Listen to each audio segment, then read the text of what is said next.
All right. You know what it is? You know who it is? We're back today. I don't even know what episode this is. I think it's episode 18 of the regular BG Perform podcast. Today we got Rob. Pronounce your last name for me. Corapi? Hey, Phil, you hit Corapi. There we go. I it. knew it. I thought that was it. Yeah, you hit it. Rob's a good friend. I met him through the Daru Strong mentorship, which we're going to get into in a little bit. Been a good dude. I love checking out his stuff on Instagram. Thank you for coming on. I'm excited to kind of let you guys hear him talk and just kind of talk about a few things in the MMA world with strength conditioning and then also the mentorship as well. So again, thank you for coming on. I'm happy to be here. Thank you for having me. Awesome. Yeah. So first, I want you to just kind of like tell us about yourself. Give the people just a little bit of background around what you do, and just kind of go from there. Yeah, I started out playing sports. Played a lot of ice hockey. Played regular hockey. Okay, cool. Football, wrestling, boxing. And that kind of just evolved into really, studying training patterns from an early age. I started studying a lot of Soviet methods. Learned about a company named Ultimate Athlete Concepts. Okay. Many years ago. This was like before Instagram, before Facebook or any of this stuff. All right. And started really studying a lot, learning. I was in a boxing gym, but they didn't really want to teach me how to fight. They always kind of pushed me towards working with the fighters because I always seemed to be able to get people in great shape for fights. So I said, you know what? I'm going to dive into this a lot more. A couple of years later, started learning about guys like Louis Simmons, who started like bringing up a lot of the same books that I read, same methodologies. And I was like, wow, this is cool. I feel like I'm on the right path. And I just really, really at that point in time, kind of really pursued it hard and just made it my life's dream to become the best I can be at it. Cool. That's always cool when you get validation from people like Louis Simmons that you've been onto the right stuff. Yeah, absolutely. I'm nobody compared to him, but just the fact that I was reading what he was reading and kind of applying it, in a similar fashion, it definitely hit home with me. No, yeah, it's cool. And I've watched I don't know if you've watched it, the West Side documentary on Netflix. Yeah. Those people are crazy. They're absurd. But yeah, so specifically right now, what do you do in the training world? And I want you to just get a little bit into that. Yeah, so basically, I work for Daru Strong. Work with their mentorship program, onboarding a lot of the coaches, speaking to a lot of the coaches, helping them out, doing some technical support for them. Some of their different things that they do, like behind the scenes things. I obviously, Coach Phil, tremendous individual, smartest coach I've ever been around, period. And just a great guy. Yeah. But as you would think, he gets tons and tons of inquiries and emails and things like that. So I kind of help them go through some of these things. I talk to a lot of people on the phone. I kind of direct them to where they need to go. And, some of it ends up in Coach Phil's hands, and some of it we're just able, it's just a question about a program or a substitution or stuff like that. And just really helping out and just doing whatever that needs to be done. Cool. And you're training on the side as well, too? Yeah. So I do actually training out of like 3 gyms. Okay. So I have an MMA gym, that I work with over there because, just being in that environment.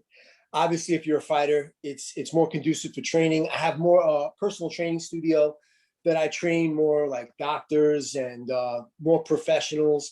And then I have a gym that's like heavy powerlifting. I come from a heavy powerlifting background. Okay. So I work with some people over there and I do some powerlifting training for them.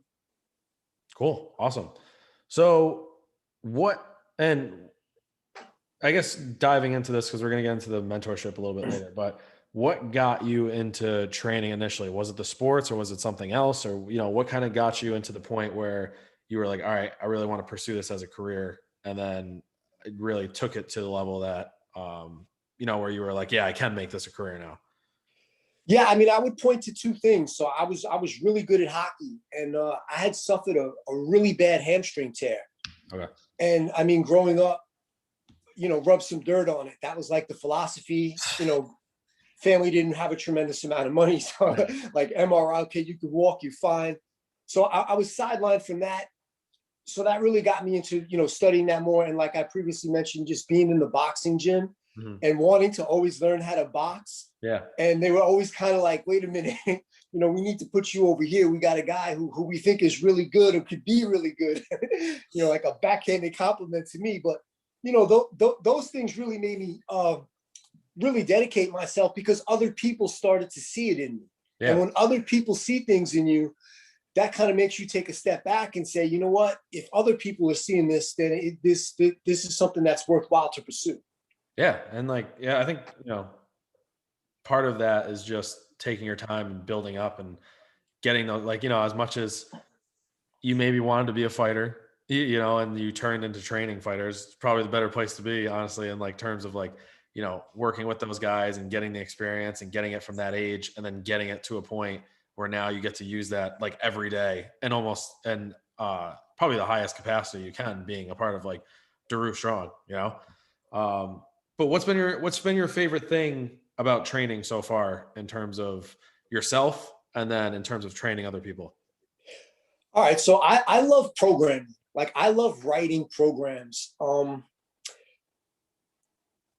One thing that I will say though is that I've always had like a great eye, Mhm. especially with powerlifting, because being able to break down lifts, deficiencies in form, why is the person getting stuck at this particular point in the movement, Mhm. um, building special exercises, and just basically the the science that goes into it.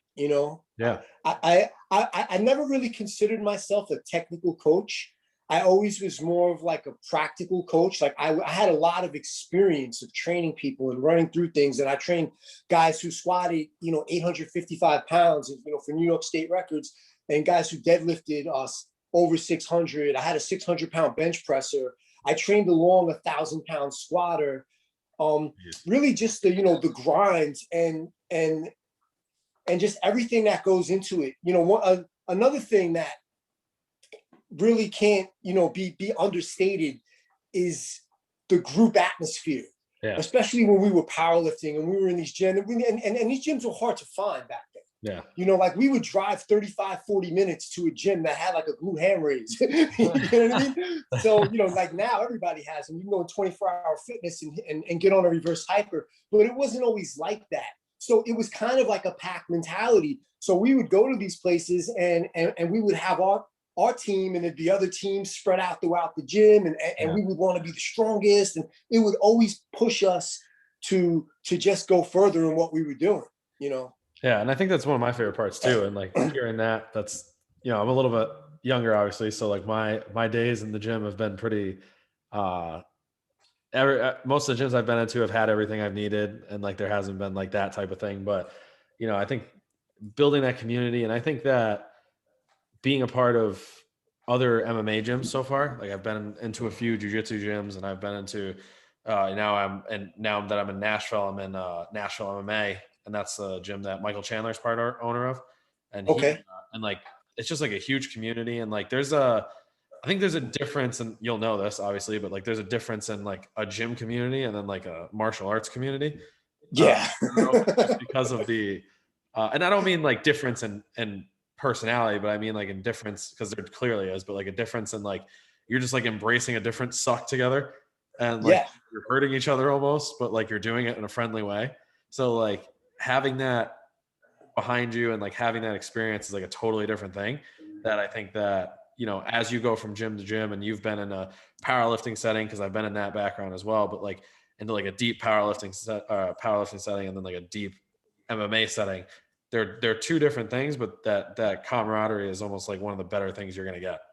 Yeah, and I mean, as a strength coach, like the MMA scene is like so hard to break into, Yeah. because for instance, the gym I train at, I train at Belmore Kickboxing, where we have two of probably some of the most known striking coaches, Spiro and Keith Trimble, and we have a ton of professional fighters in this gym, and it's been one after the next. Mhm. UFC fighters. So guys are in this gym, and you're looking around, and guys are fighting at the highest level. And Babyface, the heavyweight boxer from Okay. Poland, he's Yeah. one of the top fighters in the world too.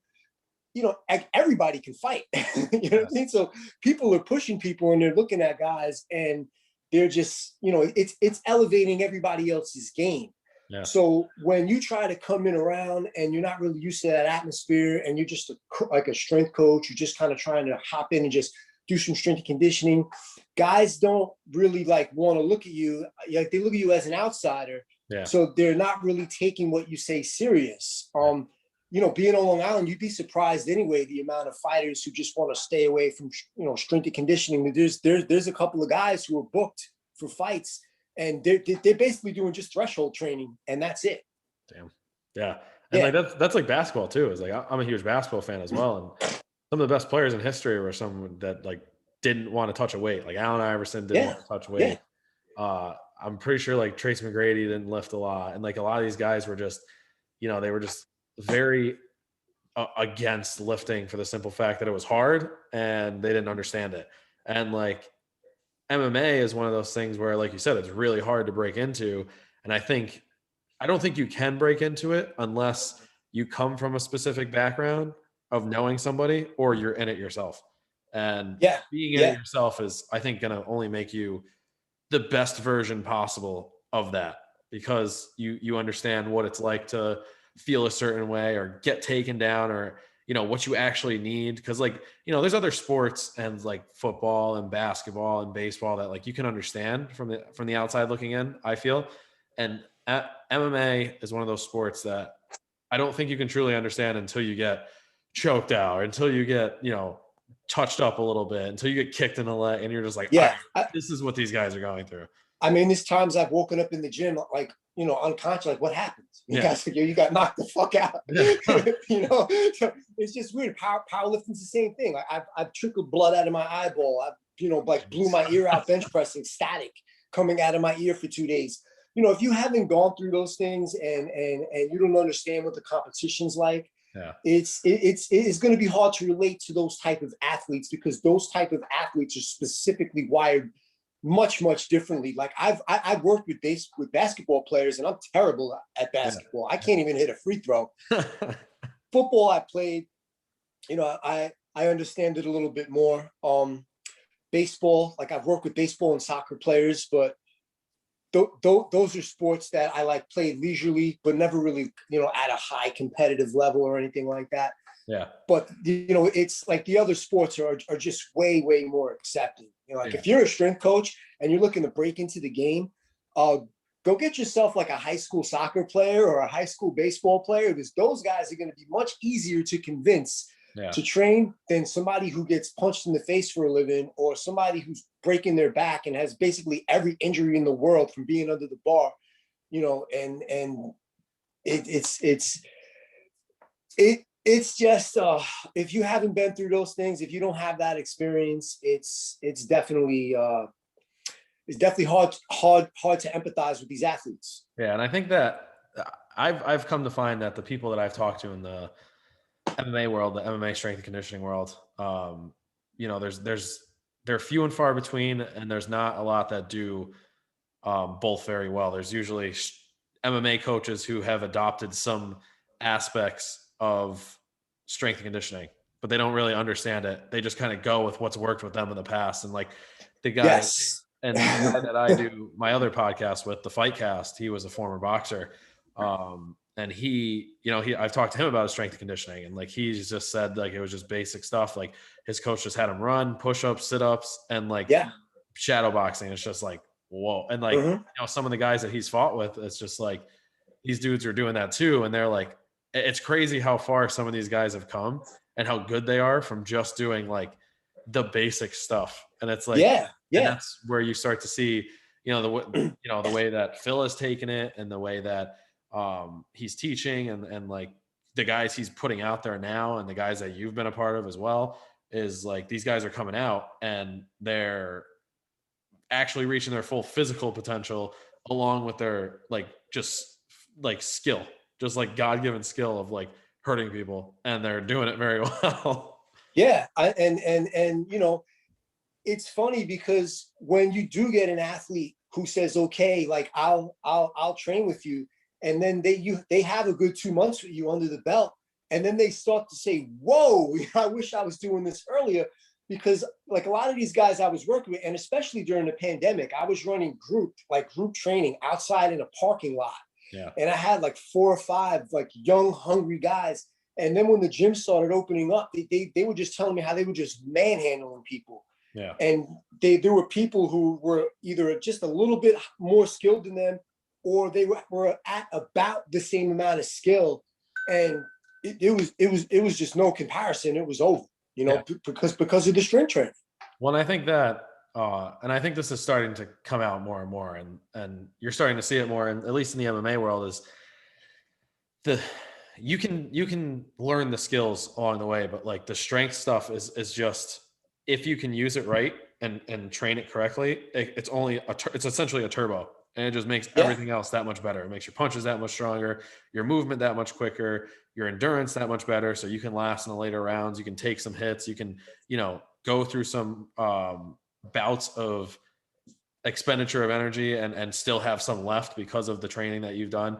And I think it's starting to, like I said, it's starting to happen where people like Phil are starting to come in and actually give these guys some structure, and they're showing up and they're showing out and they're like proving like, all right, strength conditioning in this field. Because I was going to say before, was that I've been in a lot of gyms and I've talked to a lot of people who are in the jujitsu or boxing, and a lot of them are, again, they either don't understand it or they don't do enough of it the right way, and they just kind of use like boxing or jujitsu as like their workout, and like that Yeah. should be Yeah. an expression of their strength or their skill and training, not like their actual, just training in jujitsu is going to get you better at jujitsu, but it's not going to actually make you better as like a person or an athlete overall. You know what I mean?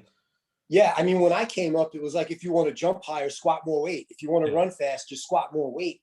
And like especially when I was working with football, like I would have guys who would easily just be repping out, 5 and change, 600, and these guys would get in the trenches and they would just blow people off the ball, and Yeah. they were like, "Give me more of this." You Yeah. know what I mean?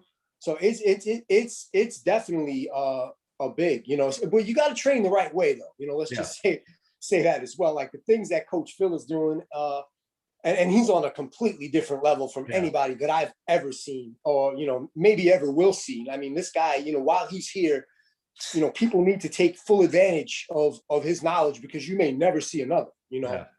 You may never. Phil's one of those dudes who, like, as I've learned more from, he's given a lot of insight and like structure, because again, there's a lack of it in a lot of fields of sport, and a lot of it is just recycling kind of the same thing and going through it. And fighting, especially MMA, has so many different modalities in terms of like that you have to express within a fight, that that's been one of the biggest things. And that was one of my biggest questions early on as I started getting really big into this stuff, was how do you manage all this? Like, how do you actually manage the load of, sparring and training and weightlifting and, actually living the rest of your life and not just be, beat up all the time. And like, he gave a lot of good structure to it, and then showed that, it can be done in a condensed way. It can be done in a full expressed way. And, like I said, showing time and time again that the people, and it's exciting because for me as a coach, and I think for you as a coach, it's going to be, people are going to look for it more, and they're going to look for, other ways to get involved. And it gives us an opportunity to kind of grow our skill sets and work with people, and people are it's going to be more accepted soon. And like, it's getting there because of the skill that are being shown. Yeah, I mean, I just can't believe that in this day and age, when training is so much in the forefront, that Yeah. in like MMA, that it's really not as accepted as it really should be. Like I was just talking to a top fighter who he just like, no, I just throw sandbags and push sled. And I'm like, but what about you? You're in a weight class sport. You don't care about maximal strength. Mhm. You're not working any explosive movements. And he's like, oh, that stuff just makes you slow. And it's like, and you want to know what it is too. So like I'll give you one example. The boxer Pat Day, may he rest in peace. He died in the ring about a year ago. I was just starting to work with him, but his skills coaches were like, no, you don't need that. I can do. They're a lot of these guys are so worried that you're gonna like try to steal their athlete. Like, dude, I can't hold mitts. I can't do nothing. Yeah. There's nothing for you to worry about. Yeah. Like there's absolutely nothing that I can do on the skill side that can really help this guy. Now, all I can do is help his conditioning, help his strength, help his explosiveness, maybe help him recover better, work with him on the nutritional side a little bit. Yeah. But that's really what I think that this boils down to, is that these skill coaches, they want control of these athletes, and they have this stuff in their head, and they're winning fights with these guys, and they feel like, listen, this guy took me this far, and everything he's told me has worked out. So, he must be right about this too. But it's just very wrong, Yeah. very, very wrong. Yeah. And I think that that's one of the things too, is like fighting is one of those, well, it is like one of the only, I don't know many other things or, activities, I guess, that, can have such a turn of events. Like you could, if you have a single skill, you can dominate for a while coming up, and like you can take that time. And like a lot of those skill coaches, like I said, my cousin is a former boxer, and he was saying the same thing, is like a lot of these guys don't want someone else coming in and like getting their hands involved into it, from the simple fact that like they don't trust you. It's just that like they don't want anybody else involved with the person, and they just want to handle it themselves and deal with it, because a lot of these guys will just work on the skills because they believe that the skill is what's going to win them the fight. And, I think early on that's true. And I think a lot of fighters early on get away with it because of the level of skill that they have, that they're able to walk into a fight without actually going through like a proper camp and walk out with a knockout win in the second round, or walk out with, a first round knockout, or, and from now you're starting to see the guys who are coming up that are lasting a long time are ones that have solid strength program, solid nutrition program, Yes. stuff that they need to train. They have a good coach behind them that's showing them everything. And that's really what starts to get you in the right direction. And that's, like I said, that's what's most important, because the more of that people see as success, and the less of it they see as like, I don't want to say just getting by, because that's not what they're doing, but just doing the bare minimum in training, and then prioritizing skills training instead of, having a proper off season, having a proper lead up to a camp, having a proper, I'll say, step back from a camp and a fight, and having that whole year planned out so that when your next fight comes around, you're ready for it. That's a huge point. Like real quick, it's funny. I was having a conversation with a fighter, great fighter, professional. He's just like lacking, like if he's not in the UFC because he doesn't, he wins a lot of fights. He's not knocking everybody out. You know what I mean? So everybody, even himself, he'll tell you this himself. He feels if he had more knockouts, he'd be in the UFC. So I said, well, like, what are you doing? He's like, oh, I have strength and conditioning class. I said, well, that's great. Well, show me what he's doing. He's like, oh, well, I'm not in a fight camp right now. So I said, wait a minute. I said, you're only doing this when you have a fight camp? He goes, yeah, that's it. We just work for fight camp. And then when I don't have a fight, but you're going to lose everything that you worked hard for. I said, you have no off-camp training. You have, it's listen, when you talk to some of these guys and you hit the nail right on the head, the difference that separates people who want to be champions and people who want to be pros is they do everything. If you look at a guy even like Michael Jordan, who is one of the greatest athletes, if not the greatest American athlete of all time, this guy lifted weights like an animal. Yeah. And people could tell you stories of him in the weight room. This guy was banging out weight like there was no tomorrow. Yep. He was one of the first athletes to have a trainer, and he was just on a completely other level. Now, he probably could have relied on his skills and been good, but it boils down to it. These guys are just wired different. Yeah. Look at Dustin Poirier. This guy's skill set is unbelievable. Yep. And he works with Coach Phil, and Coach Phil, has him extremely strong, and he's working on things with him that I couldn't even comprehend. You know what I mean? Yeah. Yeah. And I think, like I said, with your friend, the guy who's a fighter, is like, it's hard for him to put it into his, to realize it. But like, imagine if he did bench a little bit more, if he was a little bit faster, how many of those those fights actually end up as knockouts, and like how, it's just that little difference where it's just, you look at it like baseball is the same thing. It's, yeah, maybe you don't need to, but like how many of those pop flies turn into home runs? How many, and that's Yeah. where your career changes by putting in those extra hours in the gym, but doing it in the right way. And I think that a lot of people, again, fighters come back and there's so much involved with it and uh, so much, I don't want to say wrong, but there's so much indifference in the strength and conditioning field right now that it, you look at one thing and it might be right here, but then you look at it 2 weeks later, someone's saying it's wrong. And they're just like, I know what I'm going to do. I'm just going to stick with it. And that's it. And they don't let off. Yeah, I mean, you need to be a 365-day athlete. You need to look at everything. You need to be really serious with yourself. You need to know what you need. Yep. As a coach, you have to have a great relationship. I mean, Coach Phil just did a post on this, right? Yeah, I saw having a relationship with your athletes that that goes above and beyond business. Showing them that you care. Making sure that you're there for them for all of their needs.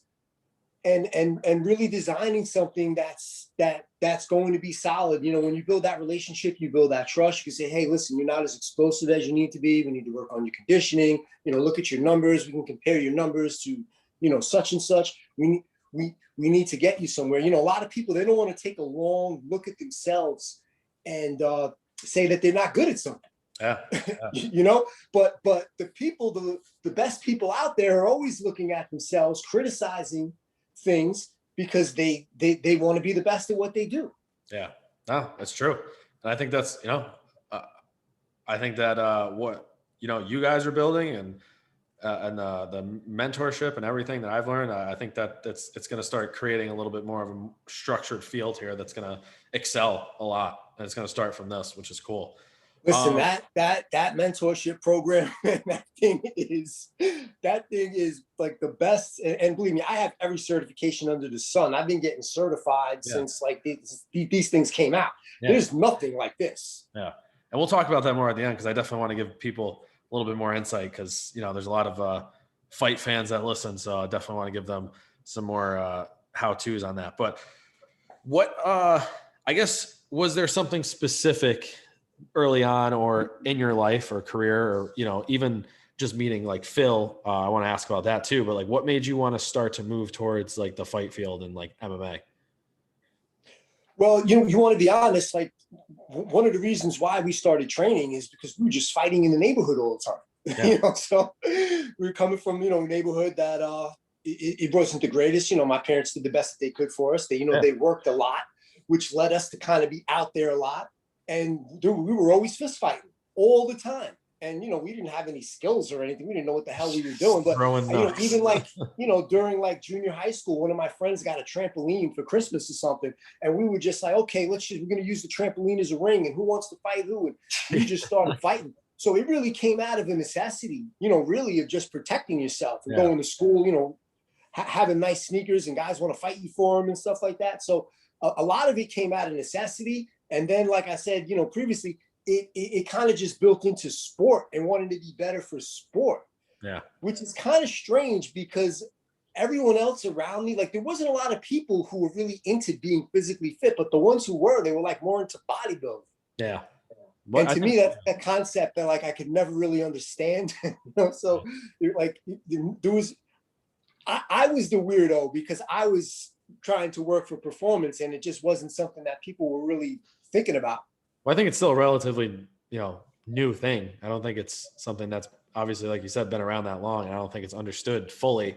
And I think we're starting to, even the stuff with Evan, that guy, Evan, that Phil's been introducing from Training Think Tank is like, there's a lot of stuff that's been said, but hasn't necessarily been like tested. And I think that there's a lot of athletic performance background or like history or theory that's out there that people just created as fact or set in stone. And then no one went back to even say like, oh, well, like this might not be right.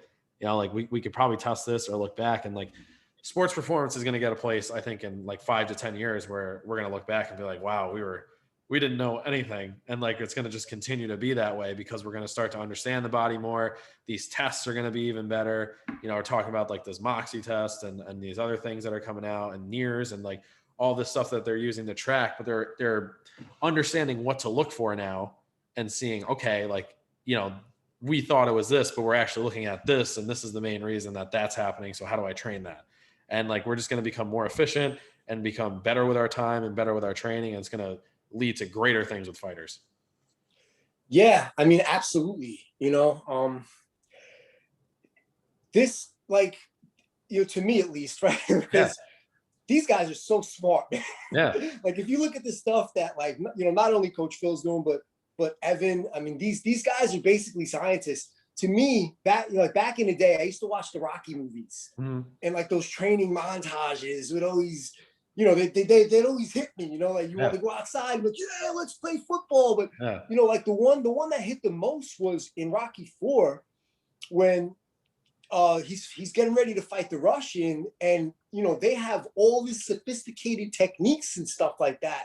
Yeah. That stuff is coming more and more into the forefront. Yep. Managing a gym, right? Like, I used to manage a commercial gym, and I would have trainers, and some of these guys would get like a training certification, and like 10 years ago, and then like never even pick up a book. And I'd be like, dude, this is science. Science evolves. Like, you're doing things that are like not even like, we've been throwing that in the dumpster. Yeah. So like, if you don't stay up on this and keep learning this, and like, that's why the mentorship program is so great. I don't mean to keep plugging it, but no, it's true. It's continuous. Like, well, you graduate, and every day you're still getting brand new stuff. Well, I think that's the thing, is like putting yourself in a position where you're learning not just from like Phil, but like everybody else in the group is willing to like go and try new stuff, or in different aspects. Like, I have a big, broad background in terms of like who I can work with. And like, I've had a lot of experience with, athletes that play basketball, or, older women or older men or young kids. And like, having all of that and still answering a question of like, how do I deal with this person? They're still a person, whether they're a fighter or not, as a person. Yeah. Well, you want to know something? Being in like a regular, like, I worked with a ton of general pop. A ton. I mean, when I was in a commercial gym, I was doing like 45 sessions a week. There became a point I became so burnt out. I had to walk away and leave it, because I was doing so much. Like people, I believe people want to train like athletes. Even an everyday regular person wants to train like an athlete. So when you're in a gym and you got one guy that's just walking you lazily from machine to machine because he just wants his money, and another person that's actually like, what do you do for a living? What's your business? Like, what's your hobbies? All right, we can design programming around this. Yeah. It really changes the game. And I think that what we're going to see, right, especially with a lot of the coaches that I get to speak to on a daily basis, which is another thing that I love, right? I get to talk to coaches all over the world and find out what's going on, is that when you work with more of these general fitness clients, you can start spilling these principles over into this.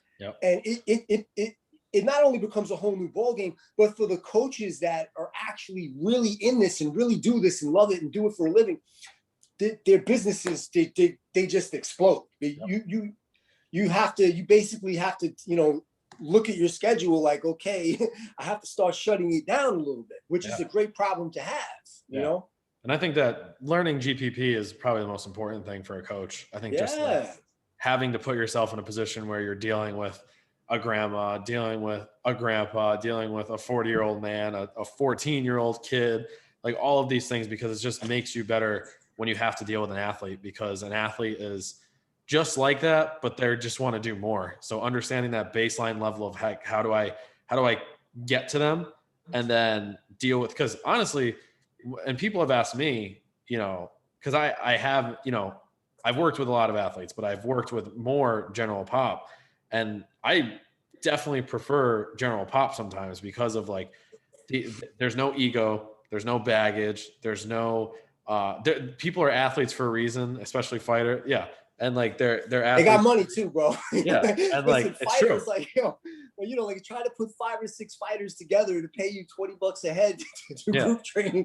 Meanwhile, you got doctors that, okay, you charge 125 an hour, no problem. Put me in for twice a week. Yeah. There's a whole big difference with that too. And I'm going to say another thing. It's like, athletes can move like athletes. It's easy getting that's what I mean. guys to be able to do certain things. when you're working with a general fitness client, you know, you have to teach them how to move. Yeah. You know, especially that's why we do so much unilateral training, Yeah. because just learning how to move in itself is, you know, it's a big difference. But one thing I will say is that GPP, absolutely, you hit the nail right on the head with that. And corrective exercises, mobility, these things are going to come up in general population to the point where, you know, you're going to get really good at it because you're doing it so much, so that when you start, you know, working with fighters who actually have, you know, better, some of them, you know, Yeah. mobility, it definitely becomes a lot easier. That's why I always recommend to coaches to start out in general population. There's no shame in going to, you know, to Equinox and getting a job as a trainer, because you're going to learn a lot of skills that you would never learn, you know, just being out on your own, and just really understanding, like, you know, even though the like their assessment process is really all sales driven, but Yeah. you know, the point of having an assessment process and the point of being able to speak to somebody about your product, naming your price, and laying it down on the line. I think that's a problem with a lot of the coaches that I get to talk to, that they don't really have a great assessment process down pat, and asking, you know, Ask for money. Yeah. Yeah, asking for money. Yeah. That's a problem. That's a problem I had early on.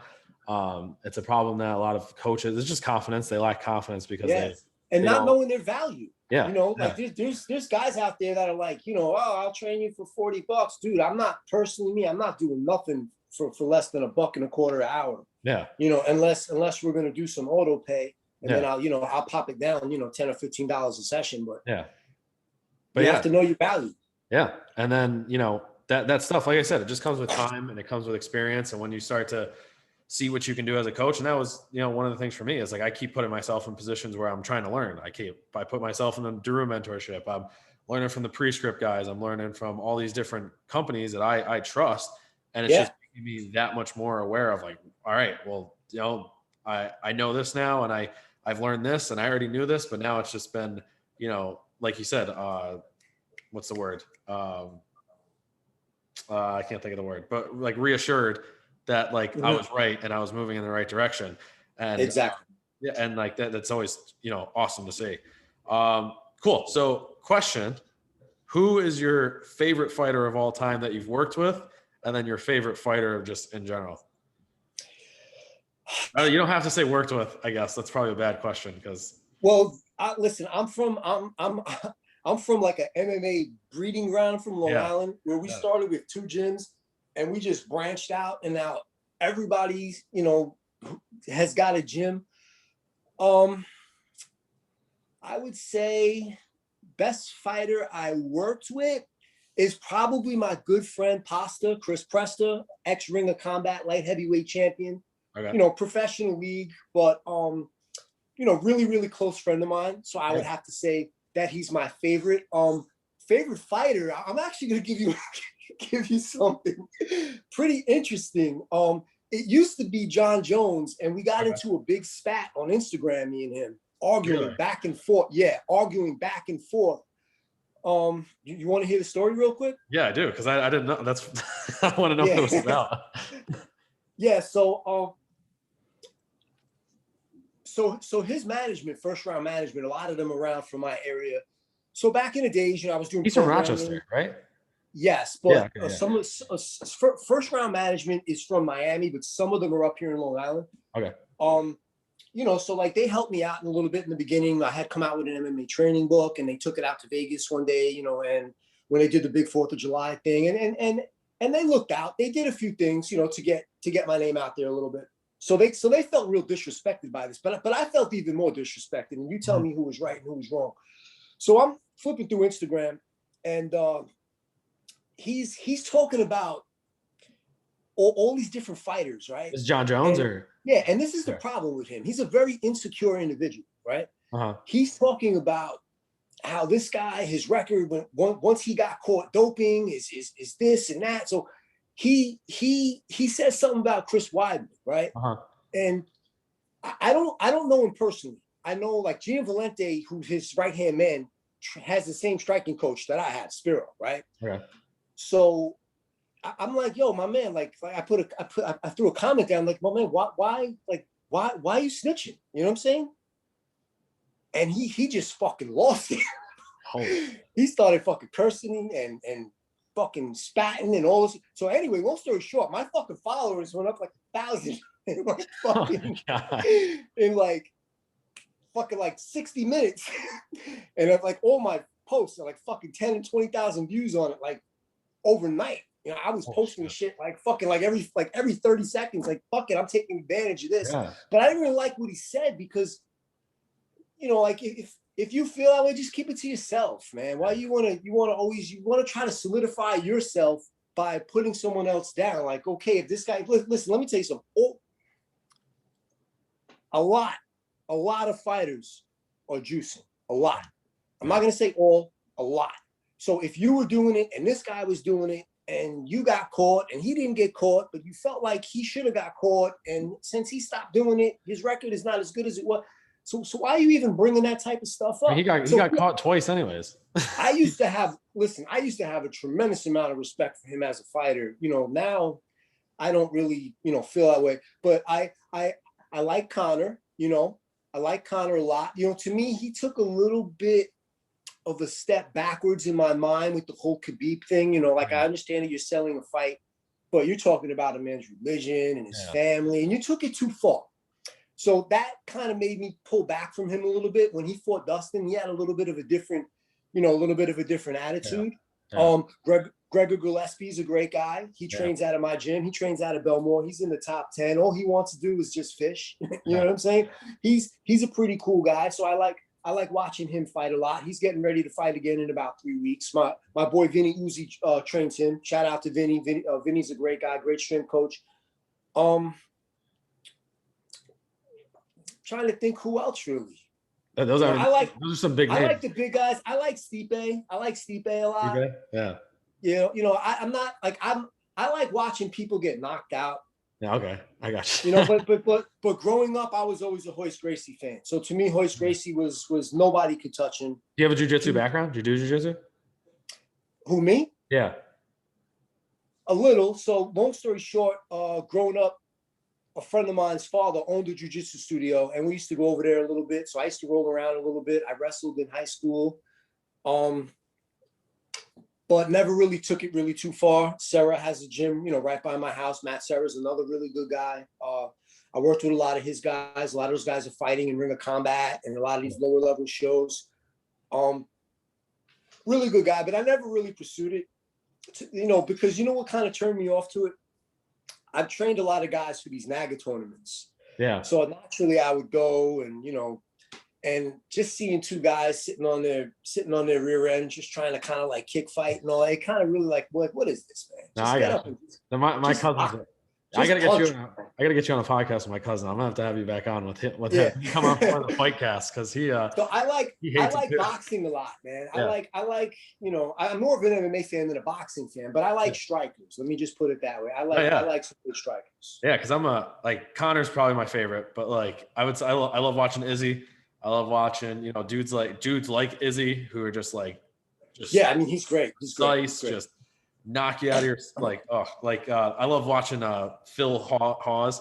Like now, oh my God, that's firecracker, dude. He's amazing. He's fighting again. He's fighting again this week too, right? Yeah, he was supposed to fight a few weeks back, and he got. That guy's gonna be a huge star. I'm a huge fan of him. Yeah. But when it boils down to it, right?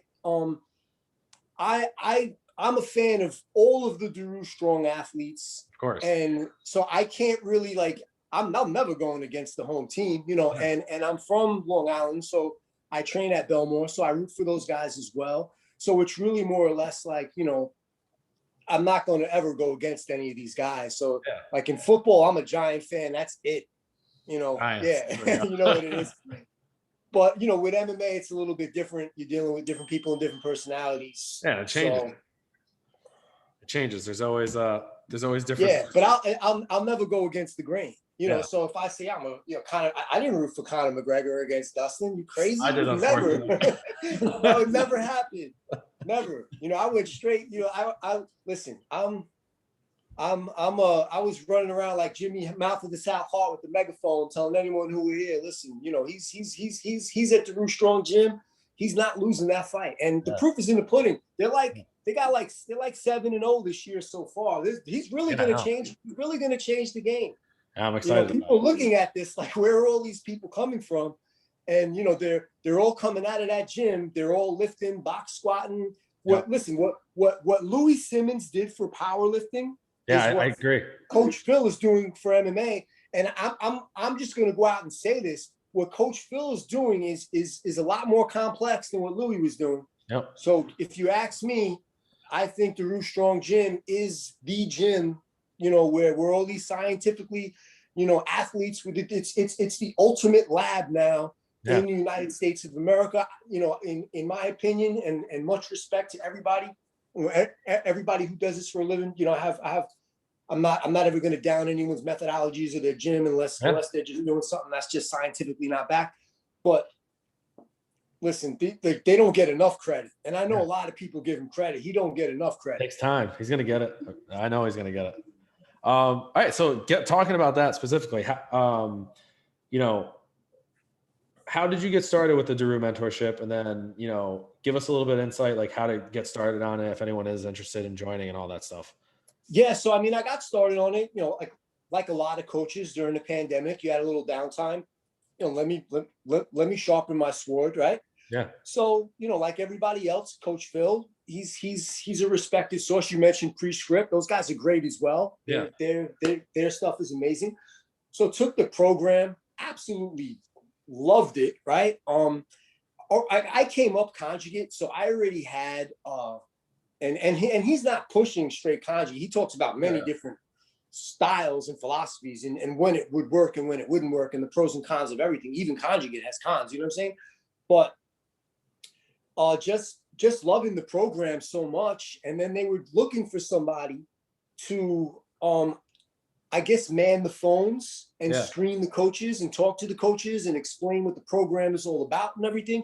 So I applied for it. And I went through a couple of interviews because before the pandemic, I was managing a commercial gym. We were doing 700-800 training sessions a month. So I knew about presenting, how to present things and like, how to, basically put all the questions that people might have and kind of put it into my, speech. Like, like me and you spoke, obviously. And, it just kind of like evolved from there because I just had so much passion in it. And I guess one day they woke up and said, man, like everybody's joining. Someone doing something right. Rob speaks about like this with passion. Like I always think like everyone I talk to like is a secret shopper or something like that. I just have so much excitement because I've been doing this my whole life. And it's like, there's an old saying, like the perfect training session never exists. It's like searching for the Holy Grail. Yeah. You'll never find it. Yeah. You know what I mean? But I almost feel like with this program that I've found the Holy Grail in education and everything that I was looking for and everything that could make me the best coach that I can possibly be. And that's why, to me, this program, it's unbeatable. There's no one who can touch it. Yeah. That's awesome. Yeah. And just, I want to give people a little bit of a rundown of like how you can get involved and if they do want to talk to you, where they can reach out. So on my Instagram, block_training, I have a link in the Instagram where you can click to set up a call. Obviously, you can email me at darustrongrobert@gmail.com and I'll be able to answer you back too. And I have a link, a little hookup link. If anybody's really interested in joining, I can give you my special link and you'd be able to get the course at a discount. Awesome. Yeah. And like I said, I mean, I've been in it for, when did I call you? Probably like last June. I've been in it since. And it was in the summer. It was definitely in the summer. Yeah. And you want to know something? I remember that conversation very vividly because number one, you were from New York, right? Yeah, and I'm from New York, and we had mentioned that.